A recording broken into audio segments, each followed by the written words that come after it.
कहीं ना कहीं गंदगी फैलाता है, उसको पकड़ने के लिए पुलिस का शायद एक शख्स भी बहुत ज्यादा नहीं लगता। और किसी एक ऐसे इंसान को जो धर्म से जुड़ा है, धर्म के प्रचार के लिए जुड़ा है, धर्म के प्रचार के साथ साथ लोगों के मन में शांति और सद्भावना को जोड़ना चाहता है, वैसे इंसानों को पकड़ने के लिए पुलिस आती है, दल फौज के साथ आती है और लाठियों की बरसात तो यूं करती है जैसे कि वो कोई आतंकवाद से भी बढ़कर हो। भौमिक, इस पूरे दृश्य को देखकर राजनीतिकरण भी हुआ।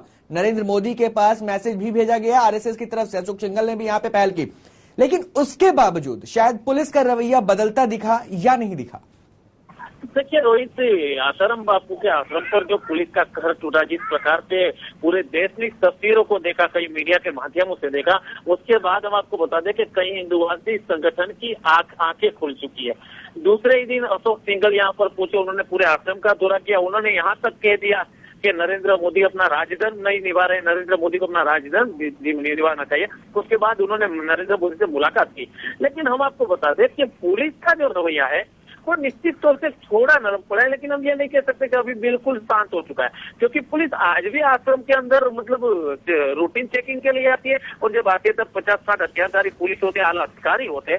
तो जहां तक पुलिस की बात कीजिए तो हम आपको एक बात बता दें कि शायद ऐसी किसी की दुश्मनी हो या किसी की सुनियोजित साजिश के तहत पुलिस अपना पूरा रोप जो है वो चाहे आश्रम के अंदर हो या आश्रम के बाहर हो, कोई भी सत्संगी हो, उन पर निकाल रही है।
जी हां, ढोल की खुल गई पोल।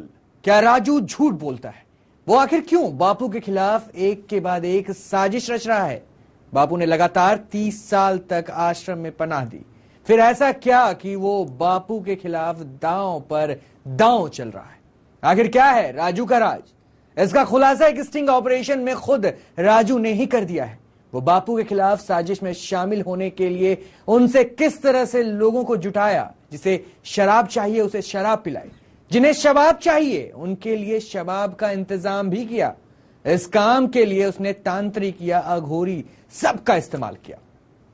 राजू ने अपने कबूलनामे में यह भी खुलासा किया कि बापू पर अश्लील आरोप मढ़ने के लिए उसने एक अखबार और एक अघोरी को भी शामिल किया।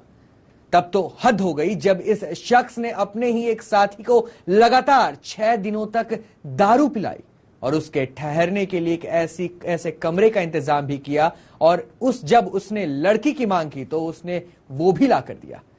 इसके बदले राजू ने उसकी पत्नी को बुर्का पहनाकर एक टीवी चैनल पर बापू के खिलाफ जहर उगलवाने के लिए भी तैयार किया।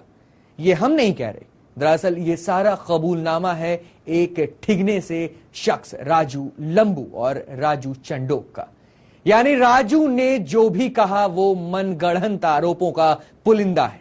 अगले आधे घंटे हम आपको राजू के एक एक झूठ से रूबरू करवाएंगे और खोलेंगे राजू के ढोल की पोल। अरे काली राम का खुल गया पोल, बीच बजरिया फट गया ढोल, हो गया उसका डब्बा गोल, बोल हरि बोल हरि बोल हरि बोल। जी हां, ढोल की पोल की हम बात कर रहे हैं। राजू लंबू उर्फ राजू चंडोक, ये वो शख्स जिसने जिस थाली में खाया उसी में अब छेद करने की कोशिश की है।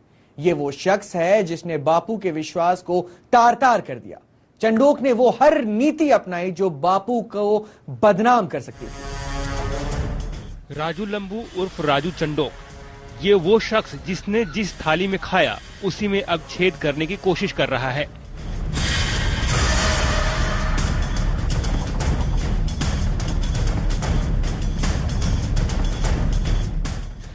ये वो शख्स है जिसने बापू के विश्वास को तार तार कर दिया।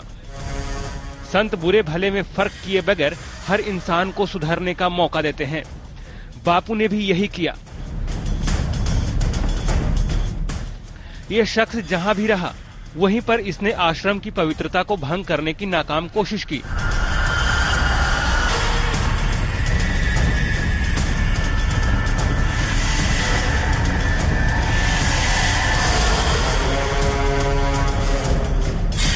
आश्रम में आने वाले साधकों के साथ हुक्मरान सरीखा बर्ताव किया।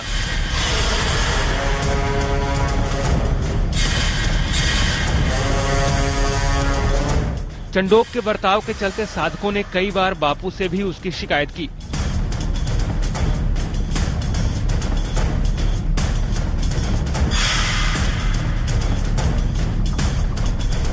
लेकिन आश्रम का पुराना सदस्य होने के नाते बापू ने उसे हर बार संभलने का मौका दिया।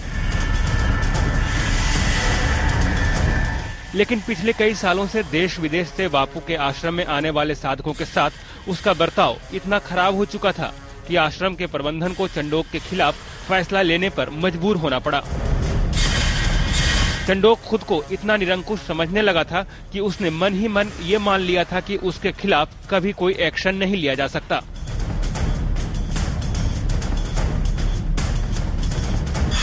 लेकिन आखिरकार ये उसकी गलतफहमी साबित हुई।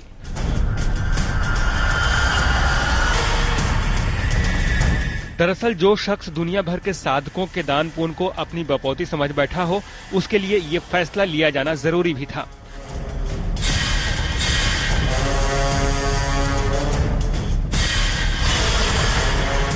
इन 30 सालों में चंडोक ने आश्रम में रहकर खुद को भले ही ना सुधारा हो, लेकिन इस दौरान उसने अपना एक गिरोह जरूर बना लिया, जिसने बापू को बदनाम करने के लिए एक खतरनाक साजिश रच डाली। चंडोक को मालूम था कि संत के लिए उसका सबसे बड़ा गहना उसका चरित्र होता है।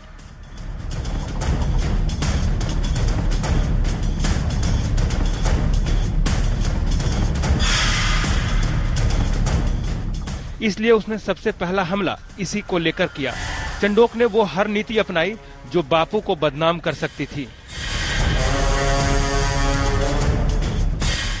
तो ये दास्तान उस विश्वासघाती की थी जिसने बापू के साथ यहां पर घिनौना बर्ताव ही नहीं किया, बापू के खिलाफ साजिश भी रची और जहां तक हो सका उसने हर वो चाल चलने की कोशिश की जिससे बापू के दामन को दागदार किया जा सके। लेकिन सच्चाई किसी से छिप नहीं सकती और भले ही बापू को थोड़ी परेशानी जरूर यहां पर इसने खड़ी की है, लेकिन हकीकत सबके सामने लगभग आ ही चुकी है।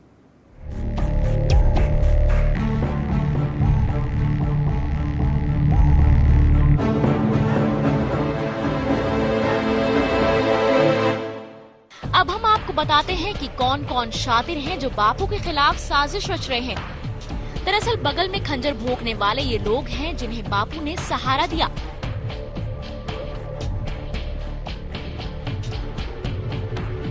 जिन्हें भरपूर स्नेह दिया। लेकिन भारी महत्वाकांक्षा के शिकार इन लोगों ने बापू को ही डसने की योजना बना डाली।